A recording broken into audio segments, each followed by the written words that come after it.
This agreement is basically something we've been working on, I believe, since November. It's to move our payroll services. Most of you are aware there's been a number of problems with our payroll, so we're looking at moving that to Paycom. We've discussed that in detail with them in several meetings. They've also, one of the things we were concerned with from the outset is whether or not they would be able to meet the payroll for the unions, which is the fire and police department, and some of the items are in there, and they've worked through that. We're able to do this. We believe that it's going to present a cost savings. We currently, just to touch on this, and I was going to touch on it a little bit later, but we have 17 vacancies currently in the city. One of those vacancies is in the finance department. And so we definitely do not plan to fill that position as we move forward.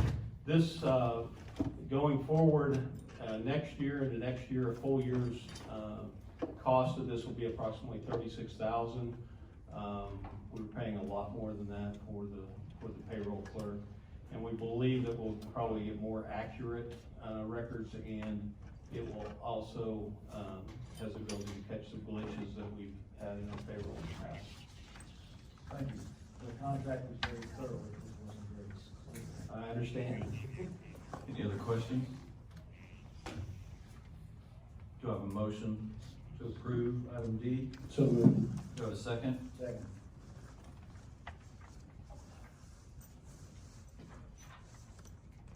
Larson. Yes. Goodwin. Yes. Herron. Yes. Knapp. Yes. Palmer. Yes. Westmoreland. Yes. Hunter. Yes. Howell. Yes. Motion carries. Item 2 is a presentation of utility cost analysis. So we'll turn that over to Mr. Caden. He's going to give a presentation of this. Thanks, sir. All right. Good evening, council members. It's been a long time since you've had to endure one of my presentations. Some of you may have never had to endure one. I promise it won't take more than about an hour and a half to get through all this stuff. Anyway, hey, that worked. Very good job. The city manager has asked me to perform a utility cost analysis, and I promised the city police chief I would warn you that there may be nothing, with the possible exception of an audit report, more exciting than an engineer presenting a utility cost analysis, but we'll try to get on through it as best we can. The first thing I'm going to start with is kind of a disclaimer page. And first of all, this is not a rate study. A rate study is a much more ambitious effort than this, which would include all kinds of demographic information, population progressions, regulatory change parameters, even climate change and stuff like that. But one of those usually would take several months, probably cost 6 figures or more. Unfortunately, we don't have the time or the money to perform that kind of a study right now. The good news is a cost analysis is always a major part of one of those studies, and it's a really good place to start. In general, unless a municipality has some other giant funding mechanism, which unfortunately we do not, the minimum utility rate should be set to cover the actual cost to deliver the service to your customers. In Bethany, and most cities actually, we need additional charges to cover other things like other operations in the general fund or in the like streets and parks that don't generate their own revenue, and also expansion plans, or perhaps if you get a consent order or something like that, you need to plan for that.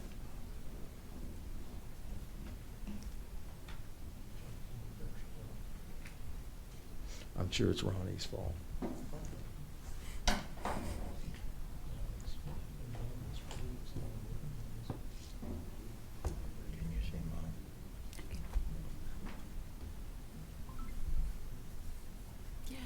There you go. That's it. Mr. Caden? Yes. Would you please speak in the mic directly, please? Yes, ma'am. Much better, thank you. No, it's all right. Let's see. Like I say, we probably would need additional charges on top of this actual cost to cover some of our other costs in the general fund or other unfunded things like parks and streets. Finally, I really have to do my weasel words here. These numbers are very much unaudited, meaning I'm really the only one that's checked the numbers. They're only about a week old. We wanted to get them in front of you guys as possible. As always, I make no claim of infallibility. I've looked hard for any obvious blunders. I found 2 in the last week. They're very small though, so I think we're okay. Most of the numbers came out very reasonable, so I have a fairly high degree of confidence. I'll talk about the ones that maybe I don't. And of course, I made lots of assumptions. You had to do that. Some other analysts might make other assumptions just as valid as mine, but they may make the numbers come out a little bit different. And finally, the numbers are based on information from multiple sources, and the calculations are only as good as the data that goes into them. And with that, we will get started. And we'll start with sanitary sewer, which is kind of the most straightforward utility to calculate. A little background, we operate a system that contains about 99 miles of sewer line and 9 lift stations. Sorry, your packet says 8, but that's one of the mistakes I found in the last week. The actual treatment of the wastewater is done by the Bethany War Acres Public Works Authority at their Bluff Creek Wastewater Treatment Plant at 192nd and Meridian. We do pay a monthly bill for those treatment costs to the trust. There are roughly 6,843 distinct sewer accounts. That varies from month to month, but that was the number that was used here. The system has a value of about $60 million. That would be the cost to replace your system. The annual operating costs, including payments to the trust, total about $1.7 million. Capital replacement costs, what does that mean? That would be the amount of money needed to replace the sewer infrastructure as it wears out. To a businessman, you guys would know that as depreciation. Maybe to an oil man, he would call it depletion allowance. But basically, it's that cost that kind of sneaks along, sometimes unnoticed, until you have to replace something. Then all of a sudden, it becomes a big sewer project that costs $5 million, and if you haven't put that money aside, you got to go borrow it or something. So your rates should have that money built into them to cover those replacement costs because they're inevitable and you need to have them. A little bit of misinformation out there that we haven't ever done our rates and we don't ever replace anything. Well, that's not entirely true, just in case you want to know. And along the sewer in particular, in the last 25 years or so, we've replaced 17 of those 99 miles of line and completely rehabilitated 5 other major basins for leakages and things like that. So we have been replacing these things as we go along. And so I just wanted to make sure that nobody really bought any of that business. Maybe not as fast as we would have liked, but we have been doing it. Okay, our capital replacement cost runs about $820,000 per year. That would be based on that $60 million present value. Current sewer rates are $10.46 base rate plus $2.17 per 1,000 gallons of water used. Bethany's actually pretty good about this. We set our rates in December, January, and February. That is to eliminate any effects that lawn irrigation might have. We only want to charge sewer for what we actually put in the sewer pipe. So we don't charge people for what they use to water their lawn in the summer. So not all cities do that. So that's pretty fair of this city to do that. This analysis showed that if we just use the basic cost data, the cost to to deliver the service are $10.02 base rate and $3.13 per 1,000 gallons. So that's a little bit lower on the base rate and quite a bit higher on the per gallon rate. And for our 5,000 gallon per month user, which is our median user, that would take the sewer bill from $21.31 to $25.67. That'd be an increase of $4.36.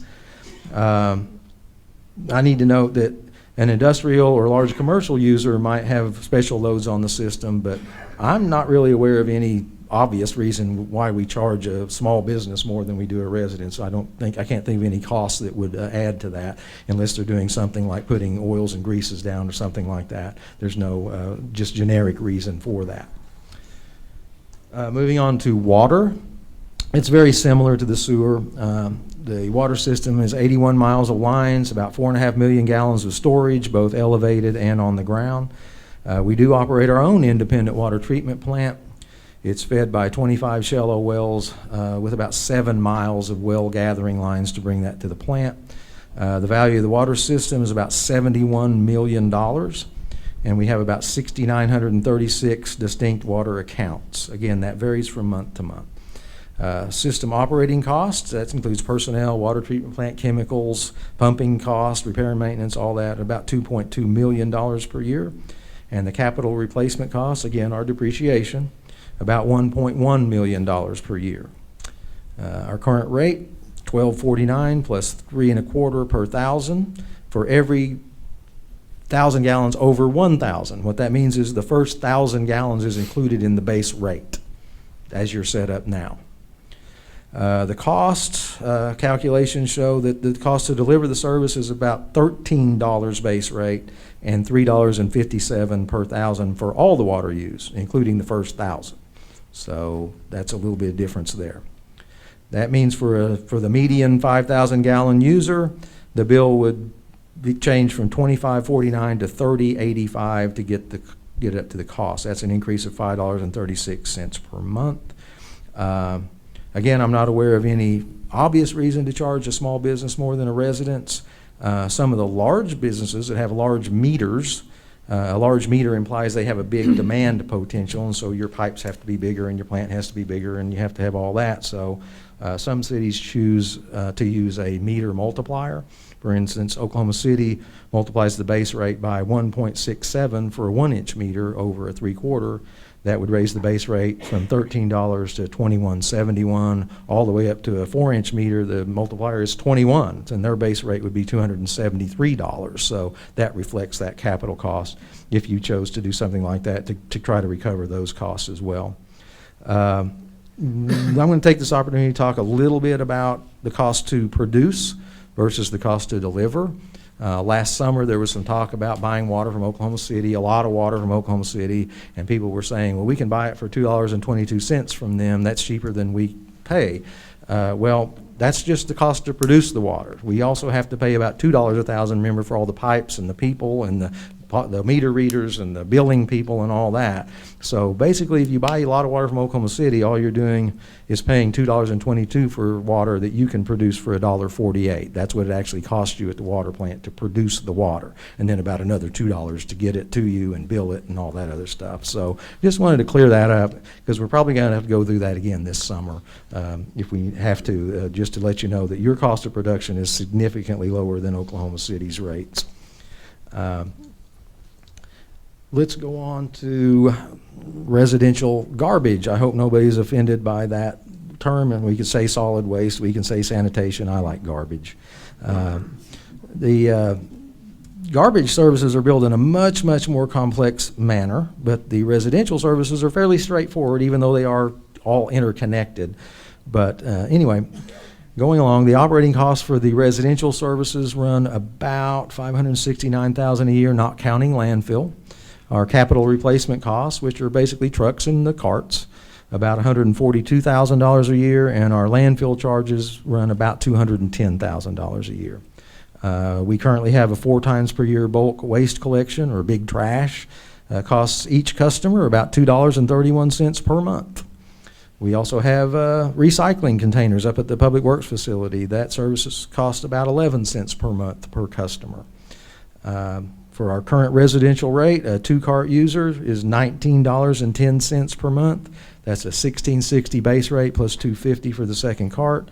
This cost analysis shows that same user would be $18.76 per month. That's actually 34 cents lower than we're charging right now. So you can see we're not that far off on any of these. The next residential type use would be apartment garbage. The apartment complexes are actually serviced as part of the normal commercial routes, and they account for about 38% of the time spent collecting by the commercial crews. There are 1,869 apartment dwelling units currently in our system. The current rate for an apartment is $16.60 per dwelling unit plus $6.50 per 2 cubic yard dumpster. This analysis the cost shows $14.54 per dwelling unit plus $29 per 2 cubic yard dumpster. I can't really tell you how that would affect the typical apartment, because it all depends on how many units, how many dumpsters, how many times a week they get picked up. So you would just have to calculate those individually. I believe we have 21 complexes. So we'd have that to go on. I should note out that since the apartments are serviced by the commercial trucks, these costs are very closely linked to the commercial costs. So any change we might make to commercial would strongly affect apartments and actually would affect the residential as well because of the way the costs are shared. But anyway. The last thing associated with residential solid waste is the citizen collection station up at the Public Works facility. That's a fancy phrase for those 40 cubic yard roll-off containers they have up there so the residents can take bulk waste and dump it off. The cost to provide this service is $11.40 per cubic yard. That includes the actual cost of the roll-offs, the landfill, the people to go check the loads, to measure the loads, to write up the tickets, to fix the flats in the loaders that go out there and run over nails and all kinds of stuff like that. Our current charges to the citizen are based on $7 per cubic yard. We currently charge $15 for a pickup load level with the top of the bed. The cost to dispose of that load is $27.36. So we're losing a little money there. Similarly, for a pickup load level with the top of the cab, we charge $20 and we are charged $55.86 to get rid of that load. Finally, a 16-foot trailer stacked 3 feet high, we would charge $74.90, and the cost of the city would be $121.98 to dispose of that. So that's another thing we probably ought to look a little bit at. Okay, this slide is the only one that scared me. The commercial customers, because of the various ways we pick it up, the sizes of dumpsters, how many times we pick it up, the calculations are much more complex. We also only have 430 non-apartment commercial customers, so any changes or any assumptions are not, there aren't a lot of customers to spread it out, so the effects are very much magnified. These numbers are still under study. We need to examine the costs. As you all know, we underwent a big change in the way we do collection services earlier in 2019, and so we may have to look at the way we're doing business. These are commercial rates would be significantly impacted if we went to the cost basis right now based on these numbers. So like I said, I consider these needing further study. And finally, this is the money slide right here. It might be good to compare what Bethany is charging to the other cities in the metro area. Why am I looking at these cities? Basically because their websites were very easy to get. I tried to get War Acres in the Village, but I was too stupid to figure out what their rates were on that. So I put these up there, but it's a pretty good cross-section. And the first thing that jumps out, or should, is that Bethany is clearly the low price leader in the metro area by a significant margin. And frankly, given the quality of the services you guys get, that's quite remarkable. Anyway, we're again going to base everything on the 5,000 gallon per month user, and the current Bethany bill would be $71.50. If we use the cost basis values that were presented earlier, that number would go up by $9.38 to a total of $80.88. Okay? That compares quite favorably to Yukon at $85.54. Even better to Oklahoma City and Mustang, up around almost $97. And then we got the prize winner there at Piedmont, $131 a month. That's $60 higher than what we're paying in Bethany. I want to also point out very much that Bethany's per capita sales taxes are almost identical to Piedmont. I want to let that soak in for just a second. Mustang's sales tax per capita is twice what Bethany's is. Oklahoma City and Yukon's per capita sales tax is 3 times what Bethany is. I live in Yukon. We bring in about $2 million a month in sales tax. You guys are lucky to get $400,000. And yet your citizens are paying less for utilities than I am. That's quite remarkable. Okay, takeaways. Bethany currently is low-cost provider in the metro area. Our rates are not that far off from the actual costs, so some of the stories you've heard about our rates being way out of whack are not necessarily true. They might not be covering the costs we need to be covering with our utility rates. And we actually have been using the money to replace infrastructure as well as supply other departments and other things with additional funds as necessary. So those are probably the big takeaways there. And that, you know, like I say, you are the low-cost provider at this point. And I think that's all I have. If there's anything else, I'll be happy to answer any questions or anything else. Does anybody have any questions? Thank you. Thank you. I would like to say, Mr. Caden, thank you. I know you've been working really hard to get this put together for quite some time. And I would also like to thank staff that goes unthanked often, because we are obviously having to do a lot of budget crunching and figuring out, and everybody seems to have stepped up to the plate to try to figure out how the city of Bethany can win. And it's taken all of us to do so. So I appreciate that. If there's no questions, item 3 is an update on the budget. So I'll start this off a little bit, and Mr. Vaughn is going to also give us some information on where we're standing financially and kind of some bullet points. I just kind of wanted to, and he may talk on some of these points, but I kind of wanted to outline some of the things we're doing and where we're at. This week I distributed to council a draft budget worksheet for you to look at. And I think to keep in mind, and I highlighted when I sent that to you, that's in very draft form.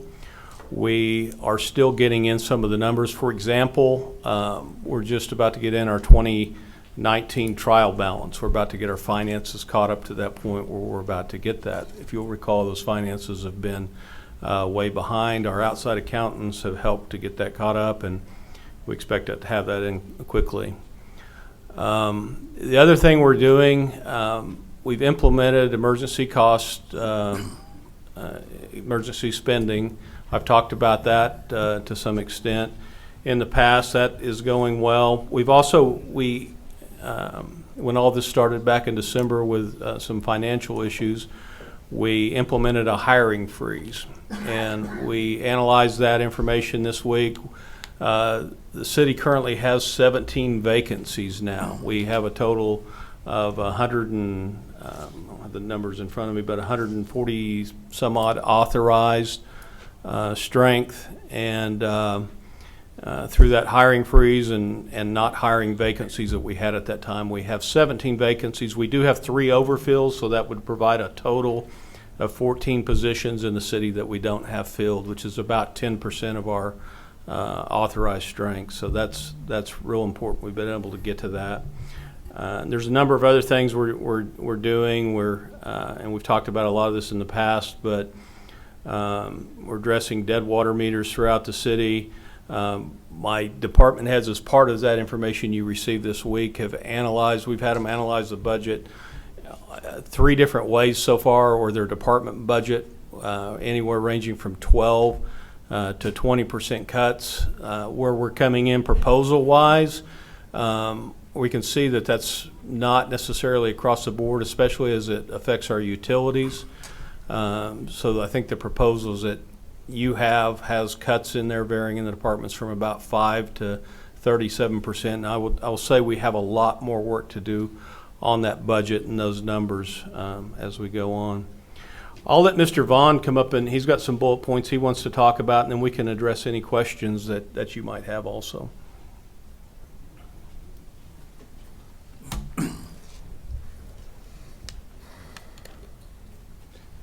Thank you.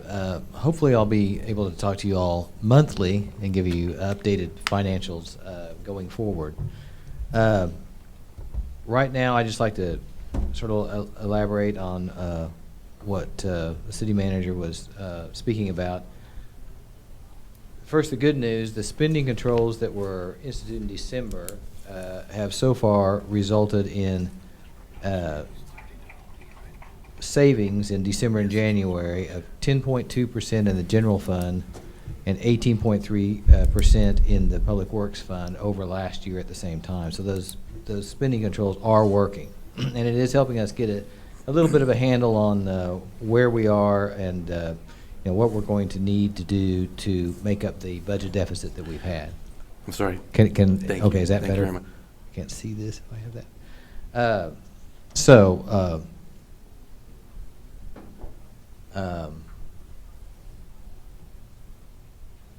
And we are actually looking at any potential cost-saving measure. Every day, I think that there's been new ideas being discussed about possible cost savings. City managers already talked about attrition. We're talking about, and none of this has been set in place, but we're talking about schedule changes. We're talking about possibly reorganizing some positions and doing things more effectively that way. There's been a lot of talk about centralizing purchases. There are some things that all departments use, IT services, copier maintenance contracts, office supplies, and so we're looking at centralizing those purchases to make that more effective and more cost effective. One of the things that we're mindful, however, of when we're talking about cost savings is we don't want to compromise the services that we provide to the citizens of Bethany. So that's where we're talking about efficiencies. We're talking about new policies and procedures that will allow us to track expenses better. I think that that's one thing that we can do a lot better of. So in turn, we can create new budgets, better and more accurate budgets going forward. And that's going to be a big emphasis.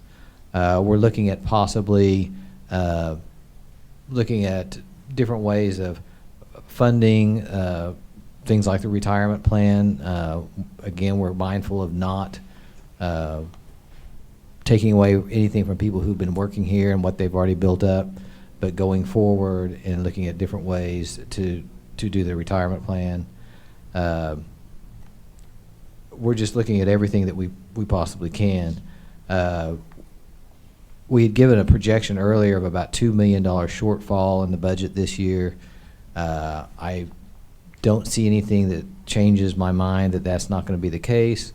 I'll have more updated numbers at the next meeting. I'll do a new projection because we'll have all of February's numbers in at that time. So we'll see if we're still on track for that, or maybe we'll be better on that. But I think it's very important to, and I love this study, by the way, and seeing what all of these things cost. That's a very important thing to know exactly how much those utilities cost, so you can get your rates in line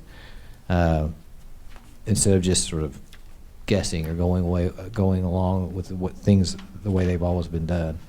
So I really do think that we'll be able to get this under control. I think we'll be able to go forward with good, solid budgets, good financial numbers, and we should be making great progress in the next few weeks doing that. Does anybody have any questions for me? Any questions? Thank you. You have more to add? No, I don't have anything else. May I ask? Okay, never mind, I'm sorry.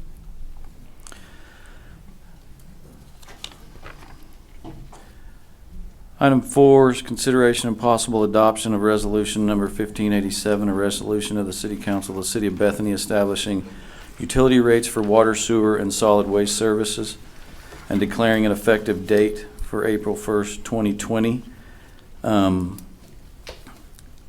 know that what's proposed is a $30 addition to the monthly bill. And I'm just throwing this out here for discussion's sake, because I know this has to be done. Clearly, we're looking at the numbers right there, and you wouldn't run and operate a business like this unless you wanted to go bankrupt. But this, obviously, in my opinion, is going to be quite a shock for all of the citizens that pay their bills like I do. And I wonder if, because we don't have the budget completed yet, and that gets voted in the end of June, that if there could be a 90-day, if we vote this in tonight, there could be a 90-day period so that, I would really like to be able to look at this side by side with our budget compared to exactly how these budget cuts come out, because one thing that was said was it's kind of a balancing scale as to, you know, depending on the budget cuts, depends on what the utility rate's gonna be. And so trying to look out for all of us. What are people's thoughts on the council about that? I do have a question. You mentioned a $30 a month increase. Based on the slides, I thought it was a $9 and $38 increase for an average of 5,000 gallons a month. $9.72 to be exact. Well, I think you're talking about a couple different, I think you're talking about the cost basis as opposed to. That wasn't the rate increase? No, I mean, what happens is, Mr. Caton, I believe, presented on, when he's presenting some of those things, he's presenting on the actual cost to deliver the services. Traditionally, you have transferred money over from the Public Works Authority Fund to supplement the general fund, because the general fund, for example, its budget is almost $12 million, and your revenue in it's almost $7 million, which is a difference of about $5 million. So typically, those rates have supplemented at a rate of $2.2 million a year from a transfer from the Public Works Authority Fund to the general fund. Does that make sense? Yeah. It would have been nice to see these side by side with our old rates, because I mistook that information. I thought the cost basis what our increase was going to Yeah. be. Those compared to the old rates, just to kind of help, it's a raise of $10 across the base water rates, the base sewer rates, and $10 across the sanitation rates. Mr. Mayor, if I may, even at a $30 increase, I think our financial director made it very clear that he's confident this $2 million is a pretty hard number, right? Did I understand you to say there's probably not going to be a lot of change there? I don't see anything changing in 90 days, and we need to do something. Procrastinating is not going to change this problem. It's not going to improve the problem. I would need some more explanation as to the value of putting this off any longer. I'm not talking about putting it off or procrastinating. I'm saying vote yes to add $30 to all of our utility bill, with knowing that in 90 days, we're looking at this again and comparing it next to this budget. Because what if it comes out, depending on how these departments are able to cut their budgets and where we're able to fall in line of coming up with different cost effectiveness, then maybe it ends up being $25 a month. It may end up being $35 a month. So I'm not talking about procrastinating. I'm just trying to look out. I want to be able to know that we're comparing these next to the budget, because that's one of the things that we were told, that it's like a scale. The more budget you're able to cut, the less you're adding to the utility rate, vice versa. That's all I'm trying to say, and I'm open for debate. I'm not saying that has to be the way it is. I agree with you. I think there's going to be a shock value associated with this, but that's our fault. There should have been rate increases incrementally through the last decade that weren't there, and now we're getting it all at once. Yes, absolutely. Mr. Mayor? Yes, sir. Would it be correct to say that in 90 days that we can plan to look at it again, or not plan to look at it again, and whatever the case may be, that's an agenda item that can be put on at that time, or if we think 120 days, anything of that nature, that's an agenda item that we could look at in the future if we think these need to be adjusted again. Would that be correct? Well, I would think so, just because it's all based on we know we have to charge more for the services. We've been saying that for a couple of years and starting to look at different areas of this. But also, we have to do budget cuts. We can't keep operating the way we've been operating. And I would think that the two go hand in hand. And I just want to make sure we're being fair to everybody across the board, Mayor? staff and citizens.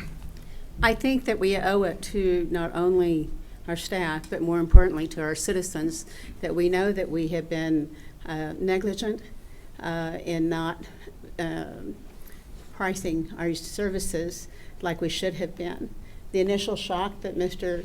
Hunter has brought up is going to hurt us all, council, citizens, whoever lives in this city. We have an option, as Mr. Powell said, whether it is the day after this resolution or 100 days after this resolution to come back to visit this. I think that facing reality, we have to make this step now and move forward with it, get the future figures together as they've best done. For the work that they've had to do in the last 4 or 5 months, I think it's almost miraculous to know how bad we were. So I think that it shows good faith to our citizens. They are, for the most part, I think, understanding about it, and I think we need to move forward with this and get it done. I don't disagree with you, but I think you've confused my point, and maybe I don't do a good job explaining it. I'm not saying not do it. I'm saying we know we I have to do this, I understand. but we also don't have the completed budget, which won't happen until the end of June. So personally, I would like to be able to look at the two side by side. I'm calling for a vote at $30 tonight, but I wanted to know from council, and it's certainly not procrastinating, it's doing our due diligence. We've known for quite a while since I've been here that we weren't charging the right amount, and so I'm not saying anything about that. I've tipped my hat to the staff doing their due diligence and coming up with these figures, something we've been trying to do for a couple years. It is shocking knowing that we're a lot further behind than we realized. And so that's just kind of my point. Maybe I'm confused, but not trying to procrastinate, not trying to continue to kick the can down the road, because I hate that when people do that. But I just want to make sure we're looking at the budget next to this thing. Sure. I think in some ways, semantics in as we're talking, and it seems like all in agreement that as we would try to move forward with this tonight. But I think one thing that would be prudent is the first thing that the citizens are getting in detail, excuse me, is their rate increase. And we've heard about cuts here and staff and different things, but not as much in detail. And we very much are trying to fight for both of these sides and for it to hurt as little on both sides as possible. But I think from a citizen standpoint, they're going to want to see detail of, okay, what exactly are those cuts? What does that look like? And I'm sure that's in the works already. But I think some of that, as we pass this tonight, is just, what's the deadline on when we'll be able to share some of those things with the public? Correct. I disagree. Let's take a novel approach. Let's be proactive instead of reactive for a change. This is a catch-22. You got to do something Now first. you're speaking my language on You've other got to do topics. something first. I don't disagree with you. I don't understand why you guys don't think this isn't doing anything. This is simply saying, in 90 days, let's look at this and compare it next to the budget, and we may not do anything. It may just stay $30 for the next 5 years. I don't know. I'm not saying don't do anything, so you trying to paint that picture seems ridiculous. That's not the picture We're- I'm painting. I heard a we're man not being say proactive. I heard I a mean- man say that we're $2 million in a deficit, and that's probably not going to change. This is going to happen with other things. I just want to make sure the citizens don't end up carrying the total bag on that deal. It Yeah. needs to be able to be compared next to the And I would have a budget cuts question as I would well. pose to Mr. Goodwin. Where did you hear that there were going to be any cuts of staff? Did you hear that something? I haven't heard that. We haven't discussed that. There's been discussion in various meetings and talking about things of will there have to be staff cuts, and also there's been mentions tonight of cuts to budgets in departments and their spending, but not the exact amounts and those things. And I think it's fair for those to be available to the public. There's a direct correlation between staff cuts and a reduction in services to this community. So let's call it what it is.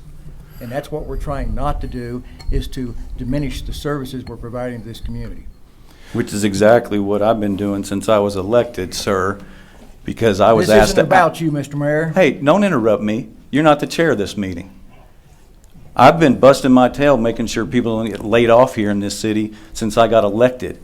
Right after I get elected, I'm asked to outsource all the sanitation. And there were definite efforts to try to make that happen. So now here we are, adding $30 to our utility rate, and we're all going to pay it. And I'm willing to, let's do it now. All I'm asking is, can we look at this again in 90 days when we have the budget sitting in front of us side by side? That's all it is. And so I don't care either way. We're all going to pay it, but I don't like not looking out for the citizens, and I don't like somebody acting like I'm kicking the can down the road, because that's the last thing this mayor does. May I ask a question? Yes, ma'am. all you're wanting right at this point is to readdress this in a future date, 30, 60, 90 days down the road. Is that correct? Yes.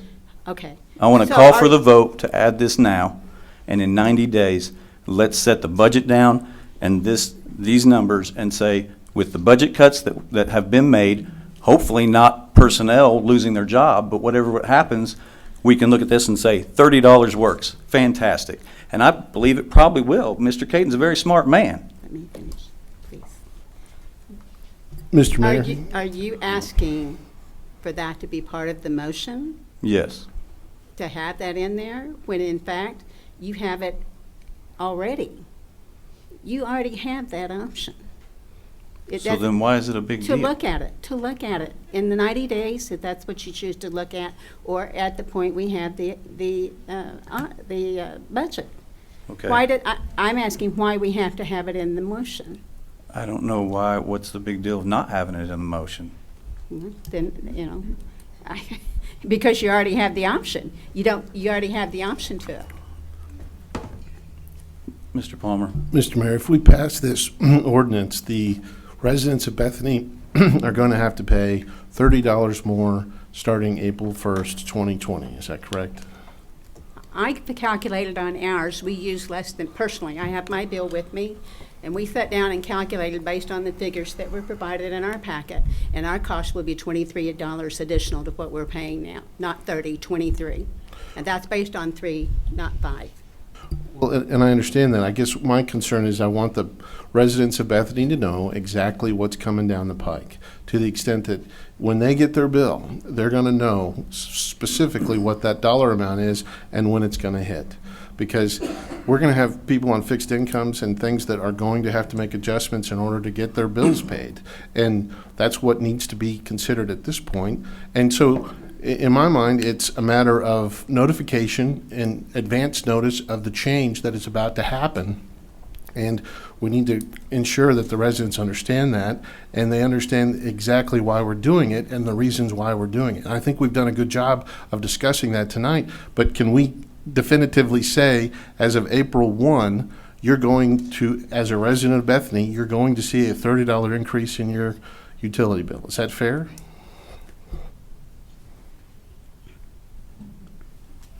Mr. Caton That's- gave us the numbers that That's the implicated way I that. understand it.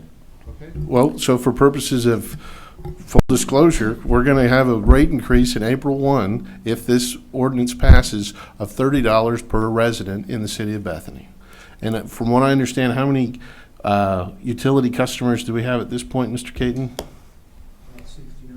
6,900. So 6,900 households will be affected by this rate increase as of April 1. So, that's what we've discussed, and that's what we're considering tonight. I just want to make sure we're clear on that, and we've notified everybody. What are the repercussions if we don't do this? We can't not do it. All I'm asking is, in 90 days, when the budget is available, can we look at it again and say, confirm this $30 is the right And amount? we do that the minute we get the budget. And We sure already we have can. that coming. Maybe That's it already part of goes the up. process. It may go up in 90 days. Very well could. We always have the option to go back and look at this. Do we want to include a caveat in the ordinance that sets a 90-day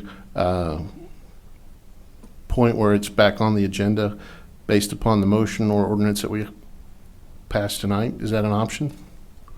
Do we want to do 90 days from April 1st? Because we've got to submit our budget by state law as of July 1. So let's set the 90-day deadline at this point, and then if all parties agree, we can make a determination as to where we stand related to the rates and the budget at that time. Is that reasonable?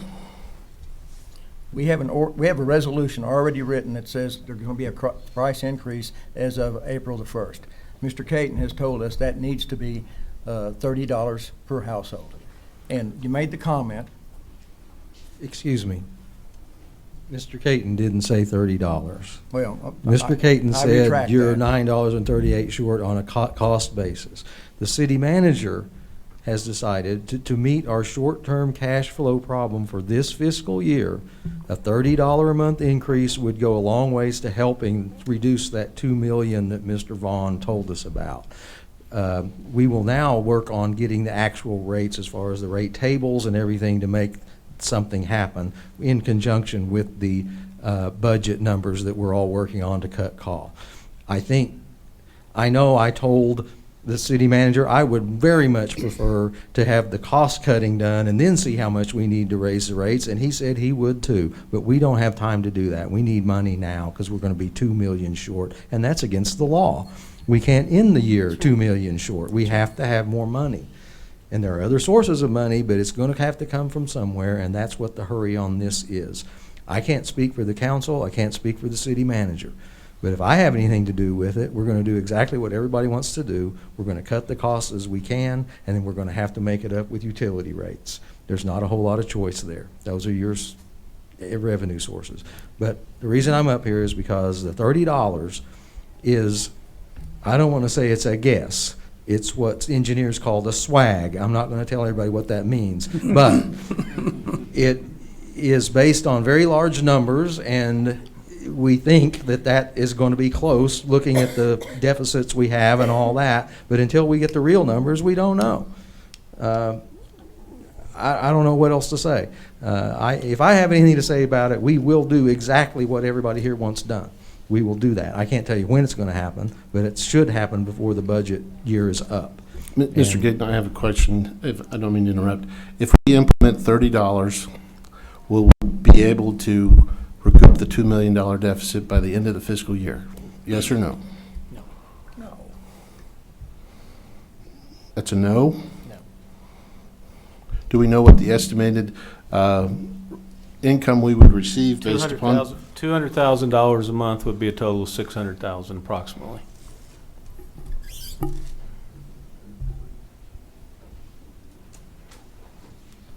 Mr. Caton, I apologize for misquoting you. No, that's fine. I can understand why this presentation and the next one is confusing. I understand that. I should have made it more clear myself. Mr. Caden, how long would it take to just an approximation to get all the numbers that we would need if we had the luxury of waiting for that before we made this decision? You mean the cost-cutting numbers? Yes, everything to where we could set that rate as exactly as we possibly could. I wish I could speak, but it's going to be as much up to the 9 of you as it is anyone else, because the city manager is going to propose things, and you may not like that. Ultimately, you control the spending. That's your number one job. And he may propose cuts that you don't like. He may not propose enough cuts and you want more. But in the end, it's going to have to be the normal budget process, or what used to be the normal budget process. It kind of went off the rails the last 2 or 3 years, but anyway, it's always been a give and take where the staff starts it, it comes up through this, and then you guys make the final decision on how many cuts, how many raises, increases, and that's the way it goes. So it would be fair to say that this is an open-ended situation that we're dealing with, Yes. and we're not going. We have no way now of knowing an exact point where we're going to know exactly what that rate would be in a perfect world. Not right now. In the past, the finance director sits down with his magic box, and everybody puts the numbers in. He turns the crank, and they get something. Oh, look, we're not in balance. So everybody has to make adjustments. You guys tell them what you want, what you don't want. They put those in, and you crank it again, and you just start converging on the answer. And I suspect that's exactly what's going to happen now. Mr. Powell, it was obvious we have the best deal in the metropolitan area right now. Even with the increase, we still have one of the best deals. I think that's very clear. We're losing money in some areas. Obviously, we got to do this. That's exactly why I wanted to be able to, in 90 days, look at it compared to the budget, because we don't know what the budget's going to say until it's approved. And so that was my whole point. Sorry, I seem to confuse everybody. Mr. Mayor, I just want to confirm, if we raise the rates by July 1, we're going to have an additional $600,000. Is that correct? Correct. Okay. This is not a public hearing item. I'm sorry, sir. I would propose make a motion to pass resolution number 1587, adding that we look at this in 90 days compared to our budget? Or at least right before approving our budget, so we know if this $30 is where it actually needs to be. That's somewhat The rate ambiguous. increase. Now, does that mean that we're gonna have the $30 increase as of April 1st? Yes. Can we set the 90 days for June 4th on or about? Is that 90 days from today? Why not set it after the budget is completely done? Yeah, whatever the date that's gonna be. I'm good Can I with it make either way. Can I make one comment? Yes. I will kind of throw a wrench in the gears here. I think based on $30 a month increase, we have a number of residents that are on a tight fixed income, and we should probably give them the courtesy of a 60-day notice before we do increase it, and give adequate publications so they do know it's coming. And then also a note, it needs to be billing cycles starting April 1st or May 1st going forward. Mr. Mayor. Would it not be? So we're not doing half a billing cycle, or if their billing cycle ended April 2nd, they're not paying the new rate. So it would be any new billing cycle that starts after the 1st of the month. Is that not how that would be? Well, we just plan on the rate increase, I'm sorry. I'd have to think about that. We Okay. plan on the rate increase, starting, the change in our rate tables in our Encode system would start on April 1st. So anything billed after that point would be billed at the new rate. The rate would change on April 1st.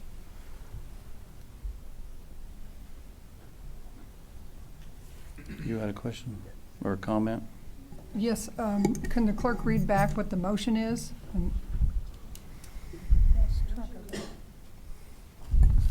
Motion was to pass ordinance, resolution 1587, adding to revisit and look at the rates in 90 days with the budget before approving the budget. What you had?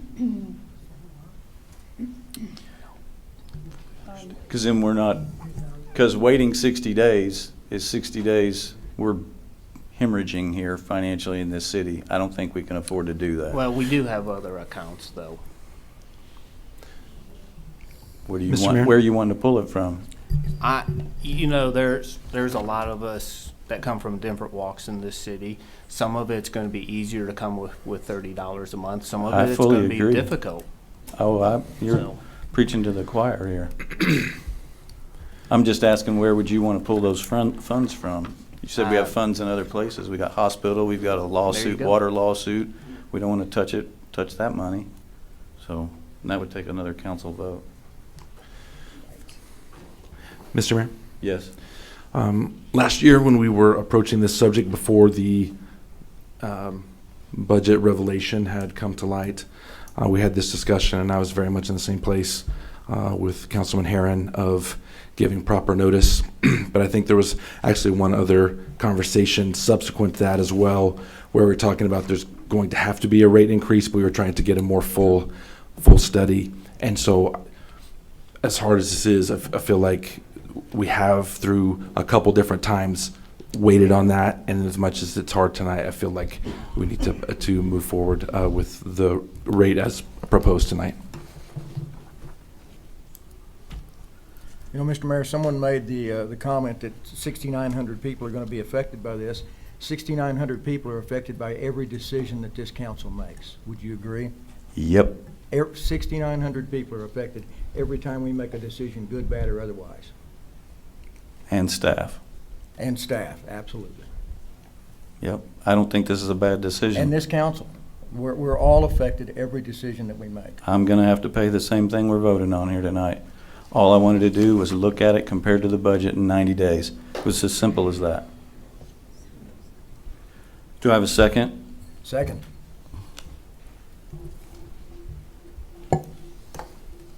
Palmer, Yes. Yes. Sandoval?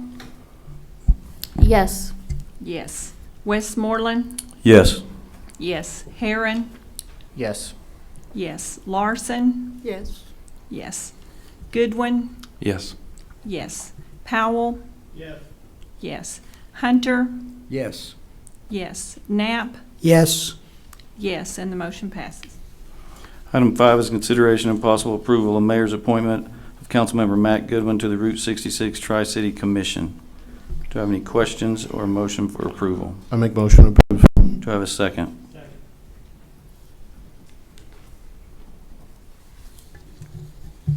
Heron? Yes.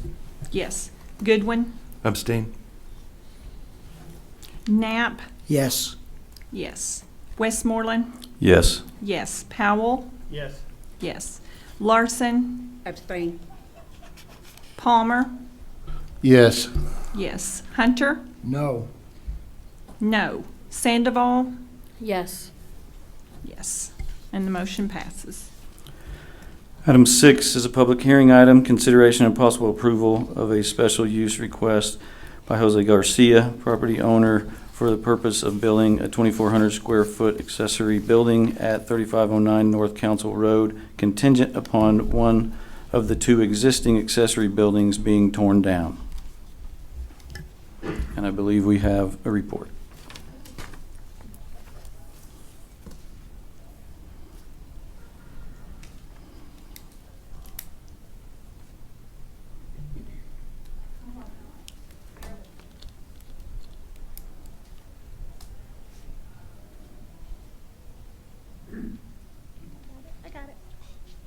I got it, Barry. Are you proud of me?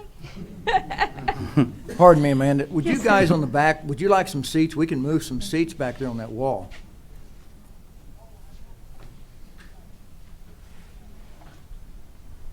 Thank you. So tonight we are hearing first on PC 2001 at 3509 North Council Avenue.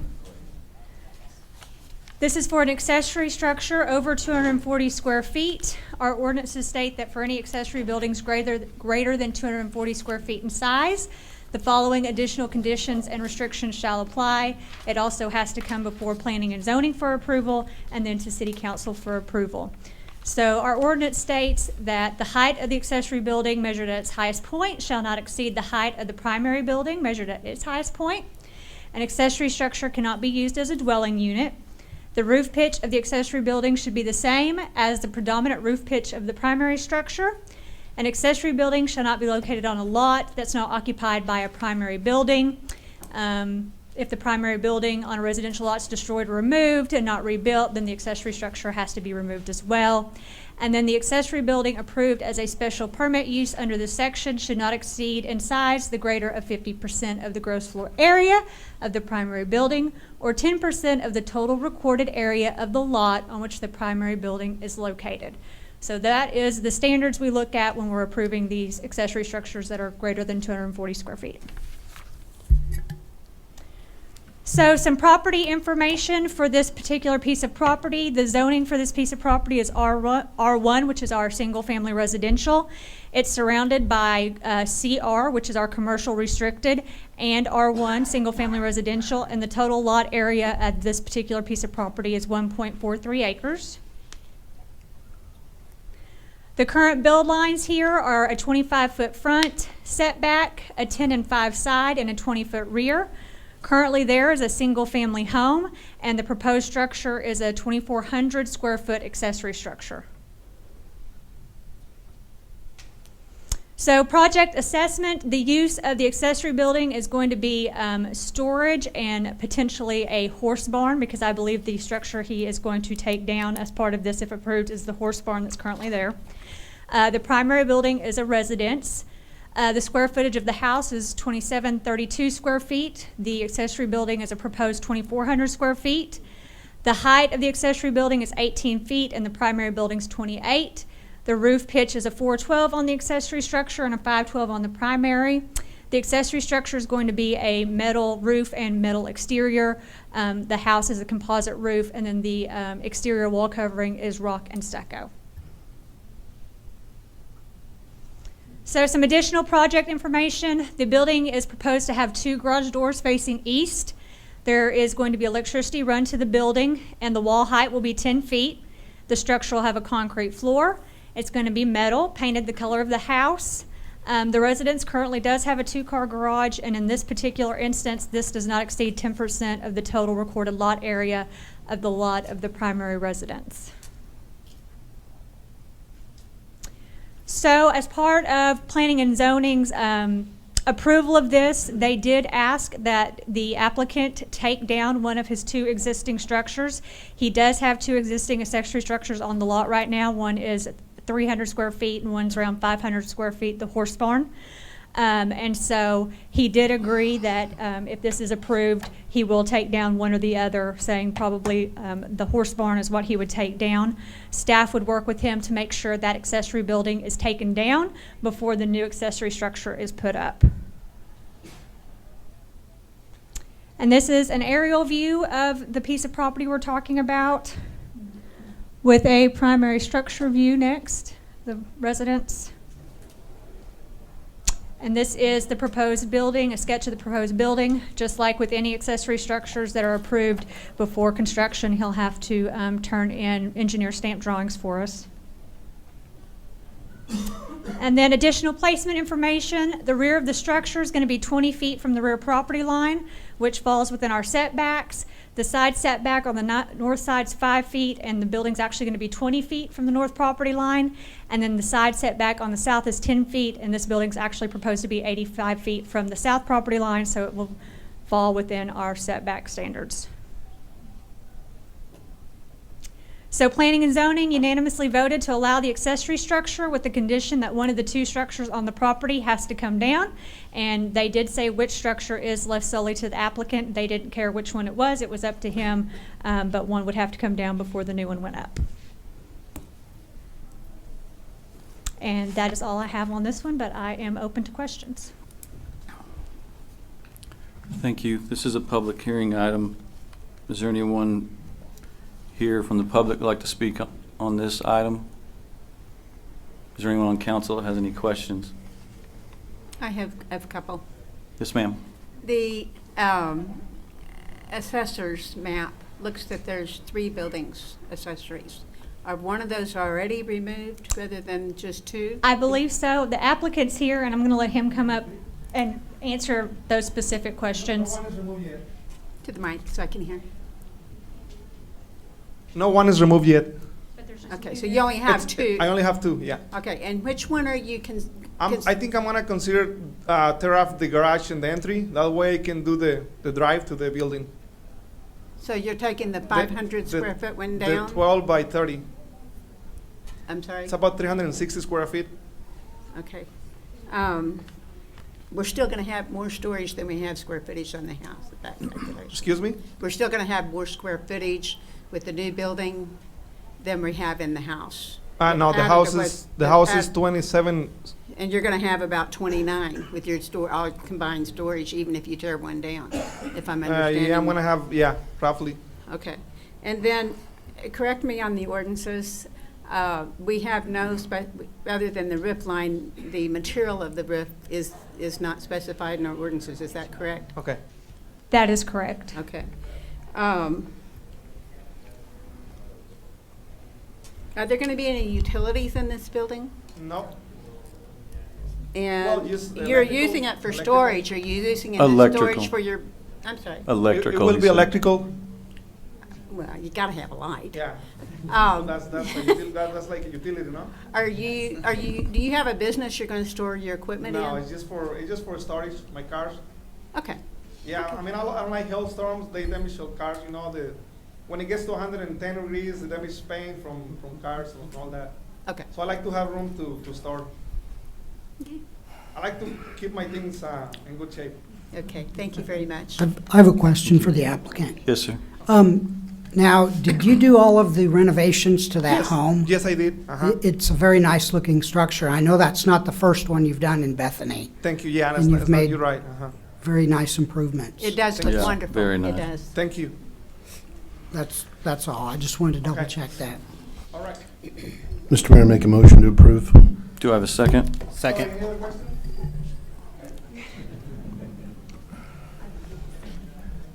Who seconded it? Second. I did. Knapp, Yes. yes. Goodwin, Yes.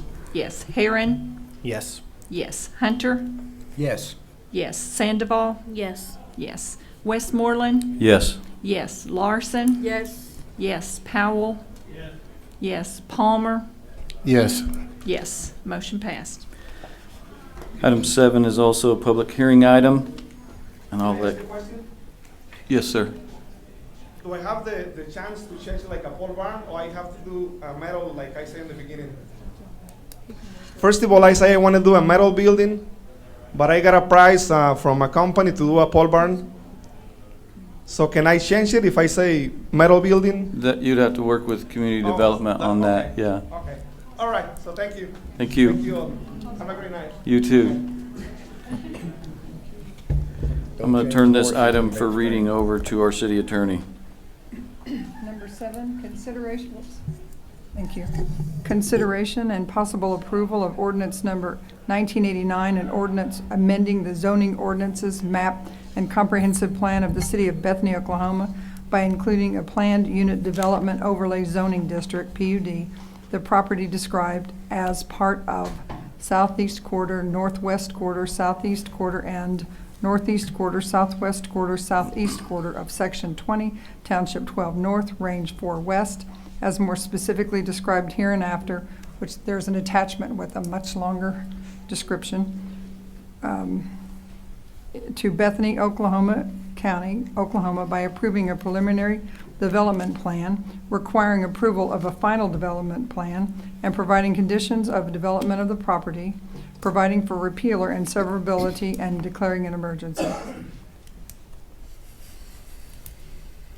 And we have a report on this one as well. We do. So we will start out with basic property information, and then we will move through and get more into what a planned unit development is and what this looks like for us moving forward. The current zoning of this property is R1, single-family residential. It is surrounded by a myriad of different zoning, including single-family residential, R2, which is two-family residential, RM, which is multifamily residential, which would be your apartment complexes and such, and then A, which is agriculture. The total lot area we're talking about here is 24 acres. So the current build line I have here is what our current build line is normally for duplexes. One of the things about a planned unit development is its flexibility. So this is just for reference only. The current build line for duplexes right now is a 25-foot front, a 10 and 5-foot side, and a 20-foot rear. Currently, this is a empty field. There's no structures on this property. It's just acreage, and the proposed structure is a duplex unit, gated senior living type units. There is a shallow 8-inch sewer line to the west of the property. This line may or may not be undersized, but we would need to confirm that, and the developers would have to confirm that. All of that would come at the time of a site plan and the final development plan to know what they're going to need to do. And then there is a 12-inch water line located to the east of the property. And this is an aerial view of what we're looking at here. And then a zoning map. The yellow there is your residential, and then the green is agriculture, and then our red pinkish color is commercial. So let's talk about a planned unit development for a couple of minutes and what that is and why we have them and why we use them and what that looks like moving forward. The intent of a planned unit development is to encourage development with a superior built environment that permits greater flexibility and gives the developer a more creative and imaginative design than generally is possible under your conventional zoning regulations and codes. So really it gives a lot of flexibility in what the developer can do, as far as a lot of times you're looking at different setbacks and build lines and that type of stuff. Our standards state that at a minimum, all PUD districts have to satisfy the following standards and requirements. For residential, a PUD district may allow for a more flexible placement, arrangement, and orientation of residential structures with accompanying flexibility in the subdivision of land and the grouping of open space and accessory facilities such as garages and parking. A PUD may also provide for a mixture of housing styles. In this case, that's not what they're proposing, but it could. A proposed residential development will make maximum use of natural features, and through proper site planning measures, it shall be compatible with the existing character and development pattern of the surrounding area. So let's talk about the PUD steps in the process. So where we're at in this case is we are at the preliminary development plan stage and the rezoning. So what Planning and Zoning approved unanimously at their meeting was that they approved the preliminary development plan and the rezone so that our developers can move forward trying to make some decisions about what they need to do. There's going to be things they have to figure out with drainage and that type of thing, and so they need to know that they're going to be able to have a rezone in order to move forward and incur those costs to see what it's going to take to make this a feasible project. When they are ready, they will come back to us with a final development plan. And so with that final development plan, we will do a notification of all the neighbors again within 300 feet. It will be a public hearing that goes to Planning and Zoning. It will be a public hearing that once again comes to City Council, and that will be when we adopt or modify or whatever you choose to do at the end of the day, their final development plan. So this is just the first step in what is a process for us. Our ordinance allows for council to decide who has the approval of the final development plan. You can give that to the community development director, but in this case, Planning and Zoning felt that it was best and necessary for it to come back through the process, going to P&Z and council with 2 more public hearings.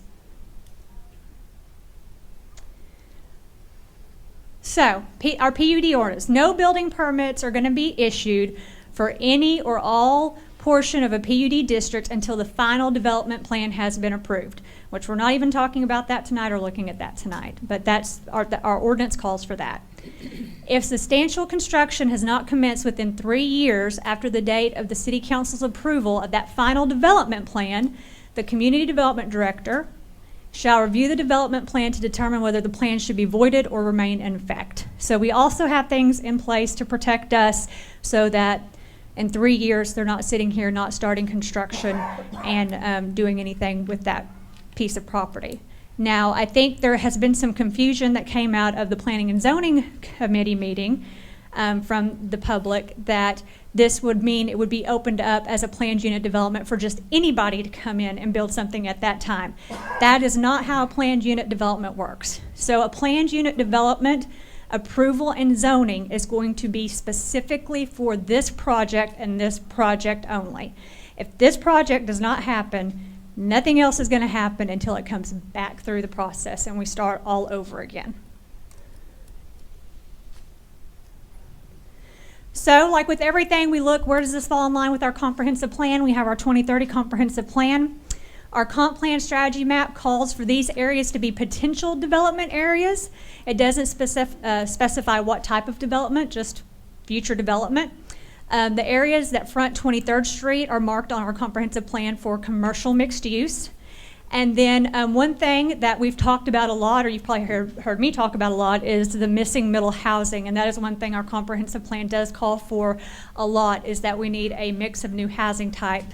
Bethany has a large supply of single-family homes and multifamily apartments, but we kind of lack that variety of other middle-scale housing, such as duplexes, townhomes, garden apartments, and condominiums. And that is what I have for my presentation, but I am open to questions. And does anybody on the council have questions? The applicants are here this evening as well. Yeah, I would like to ask the applicants a question. Of course.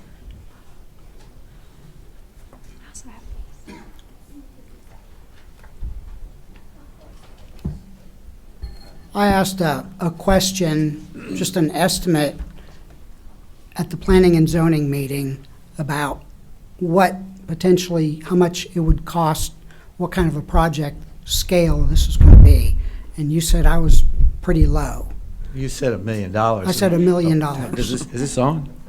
Yeah, well, that was about a quarter of what we anticipated in our early. I just want to review. clarify that. So thank you for answering. Anyone on the council have any questions? Mr. Mayor, if I may, I attended that P and Z meeting, and Mr. Grisham and his associate made a great presentation. That piece of property has been there for a long time, unused. I think there's a huge need for this type of housing. There's a lot of individuals within the city that are leaving the city because there's not this type of housing for them, especially someone retiring maybe from SNU and wanting to stay in the city, and they don't want to go to Southern Plaza. And that's about the only option that you have right now. And not everyone makes that choice. So I think this is a great use of that land. I see huge potential, and take some time to look at these renditions, these conceptual drawings. We're talking $130, $140 a square foot units here. This is a great build. This is going to be good for Bethany. Absolutely. I agree. I appreciated your presentation at the P&Z meeting, and one of the things to keep in mind, we lost a council member. I mean, Chris Powell is here now because we lost a council member, but we lost a council member, Mr. Paul Todd, because he was ready to downsize, and the city of Bethany didn't have anything. And everything ties together. You know, the utility rates we were talking about earlier tonight, we got to charge at least what it's costing us. Also, if you want to bring in businesses for generating sales tax, it takes rooftops, it takes a population, so it all ties together. Companies are turning us down because we don't have these type of things. And so, I just hate it when I see part of our Bethany family in a stage or chapter of life, time to downsize, and they have to go move to a neighboring city. So I, for one, appreciate you being willing to invest in the city of Bethany. Sure. And so, you know, I will say that it is within a TIF boundary. So in looking at is it cost feasible with some of the challenges you have, I really think it's doable. So.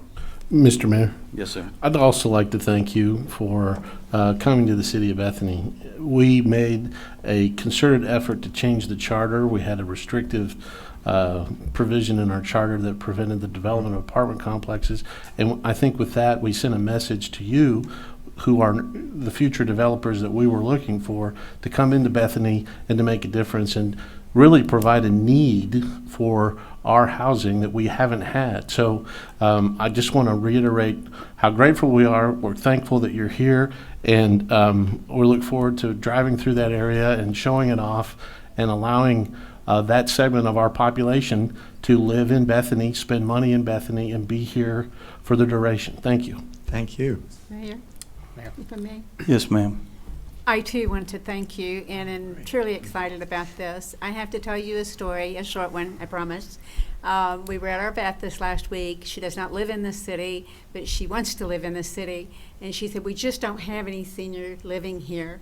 And I said, hold on, don't move yet. I said, we got one coming. So get it done. I got you your first tenant. Thank you very much for your professionalism. We appreciate it. Thank you very much. Mr. Herron. Mayor, thank you. Now, I'm also very encouraged by this. I think this is a key element that we need in our community, and I appreciate it. And and I think if it's all right, if they would spend just a few minutes just to address anyone here briefly, their overview plan.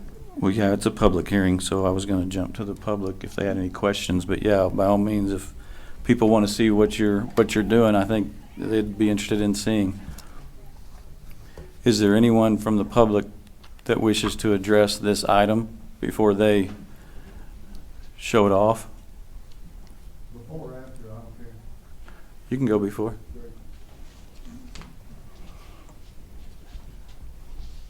My name's Paul Quiet. I live at 2910 North Welborn, Ground Zero. I'm against it because I live at Ground Zero. 24 acres of dollhouse duplexes will fundamentally transform my neighborhood. That's a few hundred houses, no, a few dozen houses, and several hundred people. I understand why you're for it. But I don't think, other than Mr. Hunter, you don't even live anywhere close to what we're talking about. At the zoning meeting the other day, there was no plan by the city or the developers to improve Wilburn. Wilburn is a piece of crap street. It barely handles the traffic that we get, and it's very light traffic. So we're going to add 24 acres of duplexes, which is a lot of folks and a lot of traffic. And years to come of construction noise in our neighborhood, years to come of traffic. It's a 55 plus being proposed, right? 30th is one of your main EMS routes. I hear it. You're going to have a lot more calls. Can the city handle that many more calls? Can Samaritan, your EMS provider, handle that many more calls when you're importing 24 acres of 55 plus? That's a lot more calls and a lot more noise. Thank you. Because we do have a time limit, because we have to be out of the library at 9 o'clock. So if there's more that's people that have something to say. Right, okay. Let me get to the bigger points then. So anyway, you're gonna, for the improvement of the city in general, and it's a little unfortunate in my book that it's already passed before any of us could speak, because I feel like nothing could be said to change your mind. Can the investors pull it off? Do they have the money for it? Do they have the backing for it? Because you're getting in business with them, basically. If you don't know, table it. Make them prove it. Is it, you know? But anyway, you're going to transform a neighborhood because you want it, not considering the hundreds of people in the neighborhood that probably don't want it. You're citizens. That's all I have to say. Thank you. I will say that we do take all that in consideration, which is why we were addressing the other topics on this agenda, because we do care. And as far as the street, I believe through the TIF, if that's the route they wanted to go, that could address the issues with the street. You may want to address those things. Our plan, I think, currently, listening to his comments earlier, as we did during Planning Commission, we think coming off 30th Street might make more sense to us, because I think we're going to need some street improvements either way. 30th Street, our frontage is much smaller. It's 585 feet.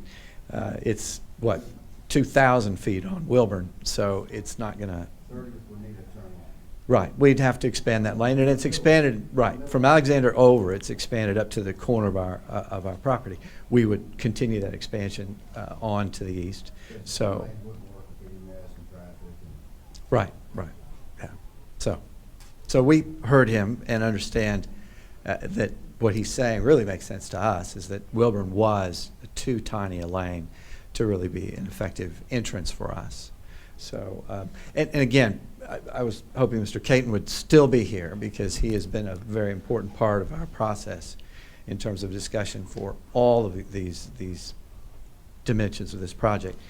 It's got a lot of moving parts in terms of what we have to consider engineering-wise overall to make it compatible with the neighborhood off of Wilburn as well as the city in general. So,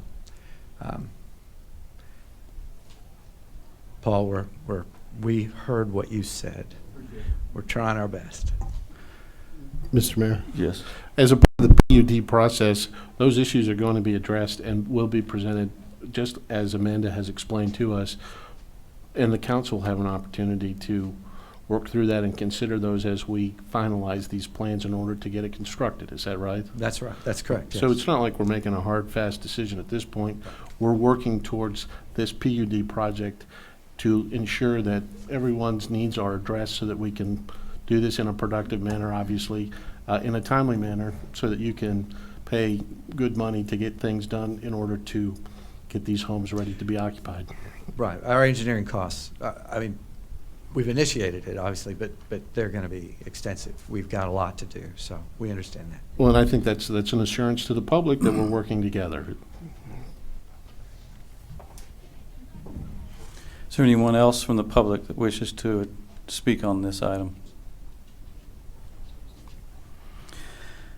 Item 7A is approval of ordinance number 1989 on reading by title only. Do I have a motion for approval? Motion to approve. Do I have a second? Second.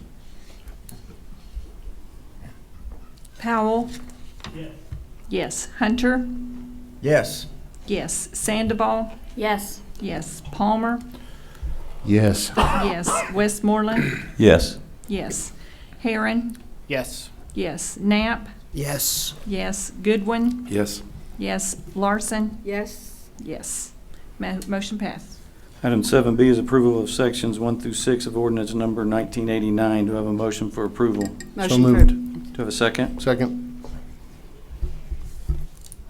Palmer? Yes. Yes. Hunter? Yes. Yes. Westmoreland? Yes. Yes. Goodwin? Yes. Yes. Powell? Yes.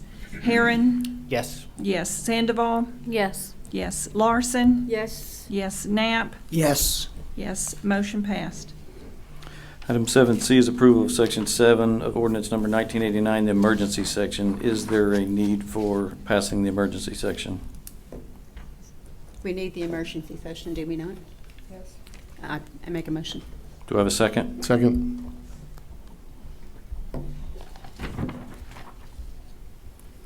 Palmer? Yes. Yes. Hunter? Yes. Yes. Westmoreland? Yes. Yes. Goodwin? Yes. Yes. Powell? Yes. Yes. Heron? Yes. Yes. Sandoval? Yes. Yes. Larson? Yes. Yes. Knapp? Yes. Yes. Motion passed.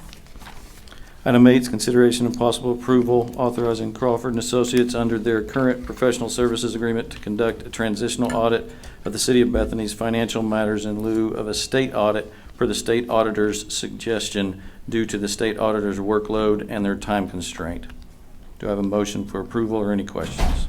Mr. Mayor, I have a question. Yes. At some point, didn't we pay Crawford to do a best practices audit of the city's financials? We have, and I sent that on to the city manager and the city attorney. I believe Mr. Vaughn has received that and is looking at that, hoping that some of those have already been implemented, and if not, that they will be.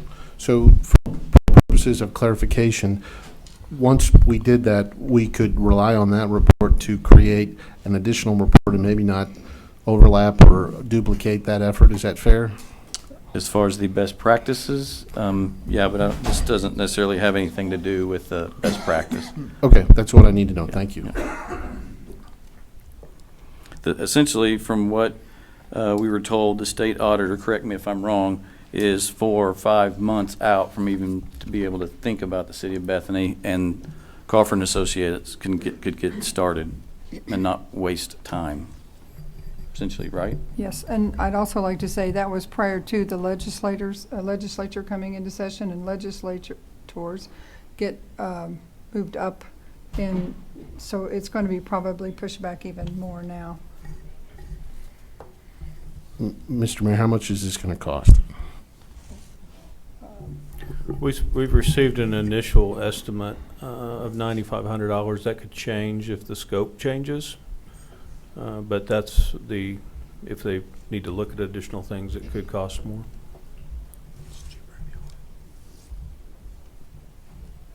Any other questions? I make a motion to approve. Do I have a second? Second. Hunter? Yes.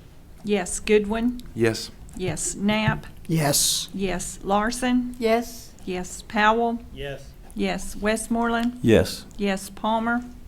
Yes. Yes. Heron? Yes. Yes. Sandoval? Yes. Yes. Motion passed. Item 9 is update discussion of possible action concerning the water contamination water well efforts. Do we have any updates or anything we need to share? We have received all of the settlement money. Anything else you want to add? I would just add we're still looking, and of course we were concerned with this agenda because of our time limits of trying to get something on here to make sure that money's isolated and secured. Obviously, we can't spend it without appropriating it, so we've received it. It's in the general fund at this point. But we do have a plan on setting that aside, correct? The city attorney and finance director are working on that. Mr. Mayor, if I may? Yes. Do we have the option of putting that into an interest-bearing instrument just as soon as possible? If you're asking me, the city council directs where the funds go. From a legal perspective? Yes, but you'd have to direct that it be placed there. Mr. Mayor, I would ask that we ask Mr. Brown to do some research on that and get that money in something that's making some interest as soon as possible. I absolutely confer with Councilmember Hunter. That's very, very important. I do too. Any other questions? Yeah, we've tested some potential sites in North Waterfield for future wells. Where are we at with that process? We are, we'll need to go back. We want to retest some in the south field. We want to continue to look at that and look at the contamination levels of that. Well, maybe we can provide some more information in an update in one of the future council meetings from the city engineer on some advice on that, and where he thinks we need to go. Mr. Mayor, I have a question. Yes. In the lawsuit, experts were hired to determine the status of the contamination in our well field. Do we have that information to provide to our engineer to determine if those wells could come back online as a possible source of water for the residents of Bethany? Yeah, I don't know. I will need to check and see if we have that information. Seems like that would be important to determine, and then we can Sure. make an assessment on our own in order to ensure that those wells may come back online in the future, given that expert testimony and assessment.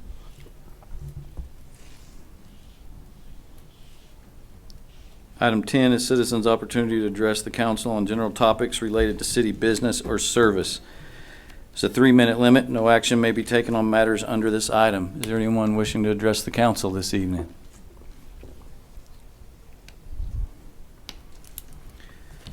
Item 11, city attorney's report. I don't have anything, thank you. Item 12 is the city manager's report. I just have one item tonight. I would like to inform our citizens and ask for some cooperation as far as our utility billing. It's a obvious expense for us to send out the paper billing, and I just want to take a minute to encourage those that can to sign up for our paperless billing, because that will provide a cost savings to the city for the less paper bills that we have to send out, and every little bit helps. So I just wanted to point that out, and that's all I have tonight. Thank you. Item 13 is mayor and council members' announcements, comments, and proposals. Let's start down with Mrs. Larson. Thank you. The main thing I want to say is it's official. March 21st, we'd like to see you come to the library and give your blood. You'll be seeing more about this online and hopefully in Waterville, maybe if we can get it in there. But at any rate, I'd like to see all of you up here the 21st. Besides giving your blood, we'll have refreshments. You get a free T-shirt. And now OBI, Oklahoma Blood Institute, has partnered with Frontier City, and you can get a free ticket to Frontier City. I haven't been there in ages. Anyway, please come. One other question I have, in light of, we haven't talked about this, but in our discussions tonight, do we need to be thinking about our water rationing in the future? It's going to be here within just a few months, and I think people are starting to buy their plants to be putting out. I think we need to let the public know where we're going to be on the rationing, if at all possible. And I'm assuming that we are rationing. I could be wrong, but I doubt. Yeah, I think that's a good idea. We need to get that information out. Okay, I believe that we, correct me if I'm wrong, that we had decided last year that we probably would never go beyond the odd even watering, that it wouldn't be the everyday kind of thing. So we need to get it out there and let everybody know, please. Chief Hunter? Thank you, Mayor. So you and I are going to go to Frontier City and ride the mine bender? Is that what you Sure. Okay. You heard it. You heard it here, right here. I want to thank, and really, really tonight, especially sincerely, I don't know that everybody realizes the staff that's here. Mr. Caton has already gone. The city manager, they put a tremendous amount of effort and time. They have the knowledge, the skill sets. I don't know how, you don't realize how lucky we are to have a man like Steve Caton doing these studies for us and helping us to understand the difficulties in this. And he did that along with staff. Mr. Bacon's here. I know he assisted Stacy, Amanda, so Phil. All these people need a huge, a round of applause for not the work that they do every day, but the special work that they've done during these difficult times. And it's going to be tough for all of us, and we're going to get through this. So, as always, thanks to staff. Thanks for all you guys that came out here. I think this project on Wilburn and 30th Street is going to be fantastic. It's going to take a little time to get there, but I think everyone will agree it's going to be one of a hidden jewel in Bethany. Thank you. Thank you. Mr. Aaron? Thank you, Mayor. I have nothing. Mr. Knapp? I just wanted to thank some of my fellow council members and Mrs. Westmoreland for coming here to the library last night to read to children. I know that Councilmember Sandoval and Goodwin were here as well.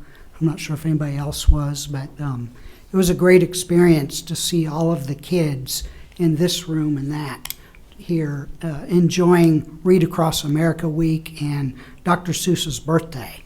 And just to see all of the young readers, it was pretty phenomenal just to observe that and be a part of it.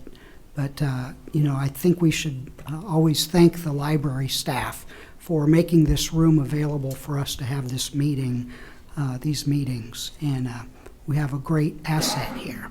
That's all. Thanks. Mr. Steve Palmer? Thank you, Mr. Mayor. I appreciate you helping me out with my correct name this evening.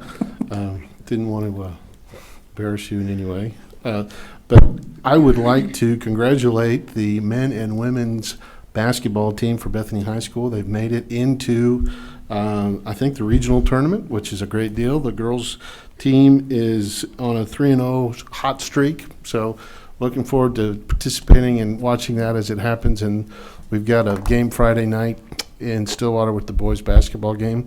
I'd like to compliment the council tonight on our ability to make some hard decisions and make some progress for the city. I'm excited about that. I would like to compliment the staff and what they were able to come up with tonight related to these hard decisions. And all of this has to be based on data, and we are doing whatever we can for the residents of the city of Bethany to make this process workable. And we will do everything we can to provide as much advance notice about what's going to happen, when it's going to happen, and how it's going to happen. I think we're all committed to that, and I think we saw that tonight. That's all I have, Mr. Mayor. Thank you. Mr. Goodwin? Nothing tonight. Mr. Powell? Well, I wanted to note that this is the third day out of 4 that I have been in this room. We had a town hall on Saturday. The Read Across America, I participated in that as well. That was a lot of fun. And of course here tonight.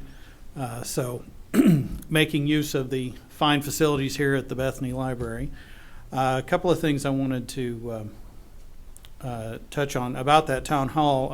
I co-hosted that with Council Member Sandoval, so I don't want to steal our thunder on that, except to say that I really appreciate our city manager, Brad Brown, and Chief of Police, Phil Cole, for joining us and being up here where we could make them answer the hard questions.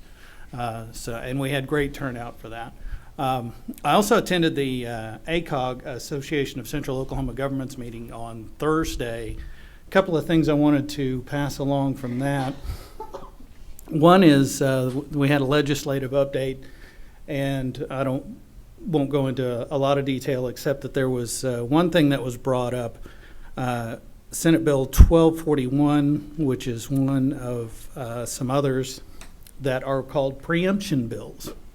And I don't know how much any of you pay attention to the state legislature and what it does, but every session they pass these things, these preemption bills, where the state legislature says, you cities can't do thus and so, or must do thus and so.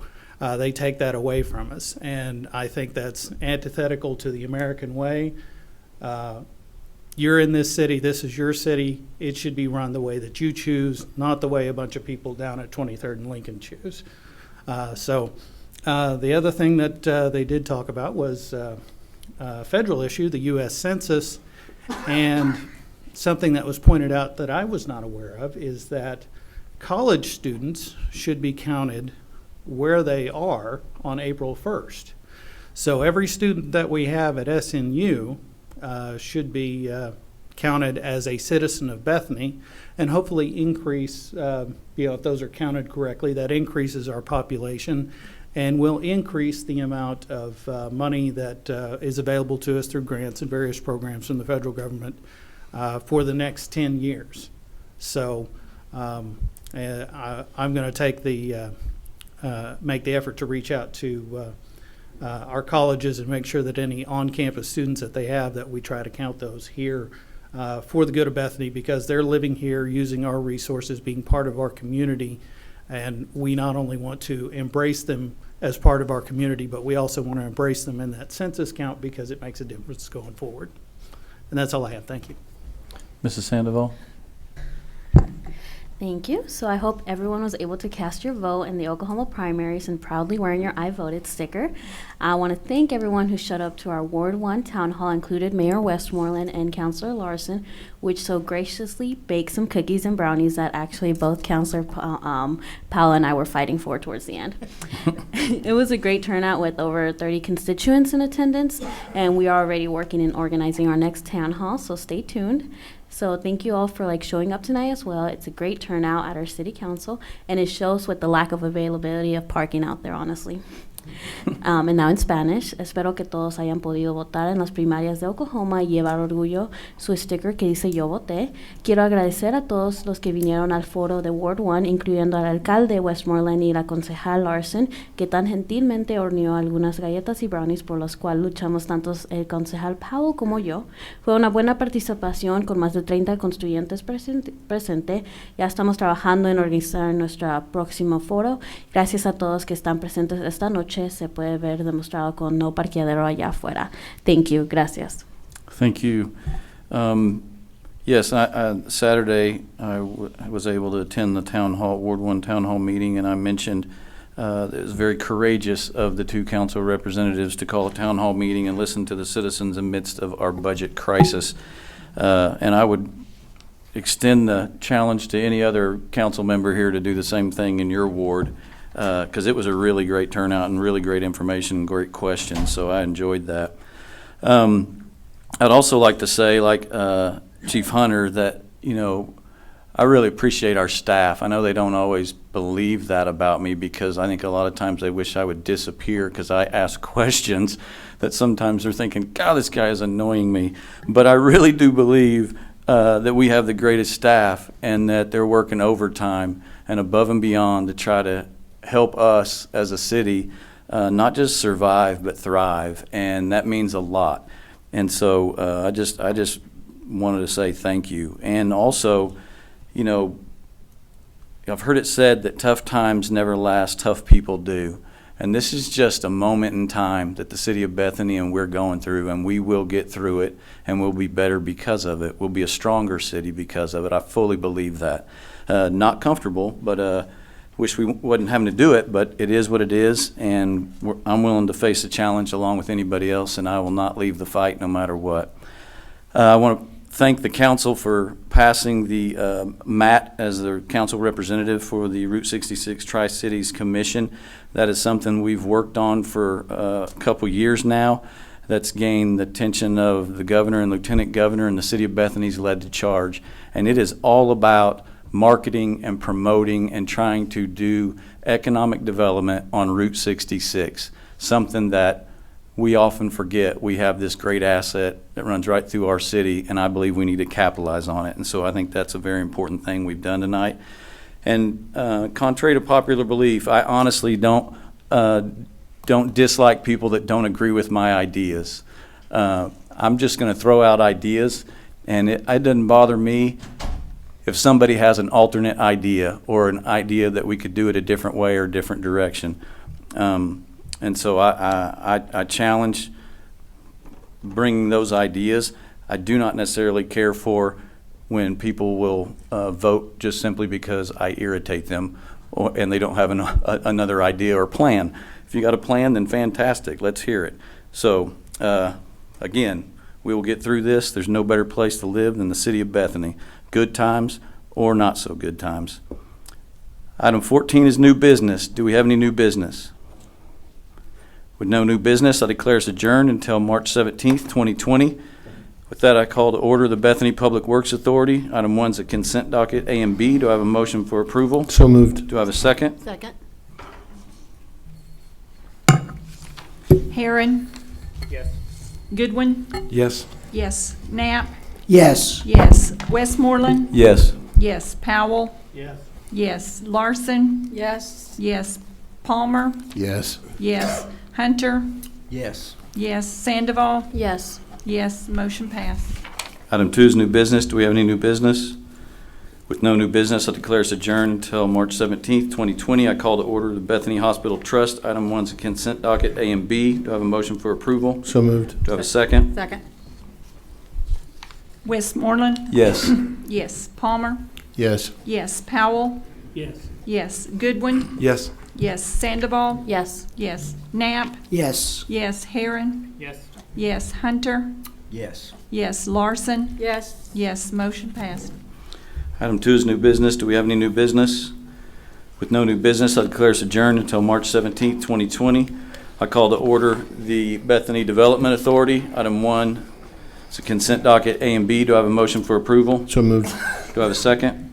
Second. Hunter. Yes. Yes. Powell. Yes. Yes. Sandoval. Yes. Yes. Palmer. Yes. Yes. Westmoreland. Yes. Yes. Heron. Yes. Yes. Knapp. Yes. Yes. Goodwin. Yes. Yes. Larson. Yes. Yes. Motion passed. Item 2 is new business. Do we have any new business? With no new business, I declare us adjourned until March 17th, 2020, and with that, we are adjourned.